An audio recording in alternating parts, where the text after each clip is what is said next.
Hello, good morning. আজকে আমি একটা হোম রেমেডি নিয়ে এসেছি, যেটাকে আমি আজওয়াইন পাতা দিয়ে বানাচ্ছি। তোমরা চাও তো তুলসী পাতা দিয়েও বানাতে পারো।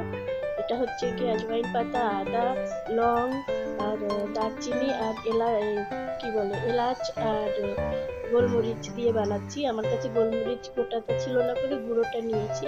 তো তোমরা চাইলে তো গোটা গোলমরিচ দিয়ে ওটাকে বানাতে পারো, আর আদাটা একটু থেতো করে নেবে।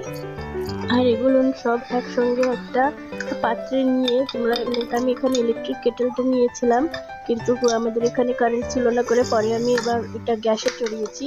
তো ইলেকট্রিক কেটেল কিংবা তোমরা গ্যাসেও করতে পারো। এটা করে যতটুকু জল নেবে, যদি 1 গ্লাস জল নাও সেটাকে ফুটিয়ে, এগুলো সব দিয়ে ফুটিয়ে হাফ গ্লাস করবে, করে ওটার সঙ্গে 1 চামচ মধু মিলিয়ে বাচ্চাদের কিংবা বড়দের যারই সর্দি কাশি হোক না কেন তাদেরকে দিতে পারো। তো এটা অনেকই উপকারী, তোমরা একবার করে দেখো। আজকের মতন এটুকুই, আবার পরে দেখা হবে নতুন আর একটা ভিডিও নিয়ে।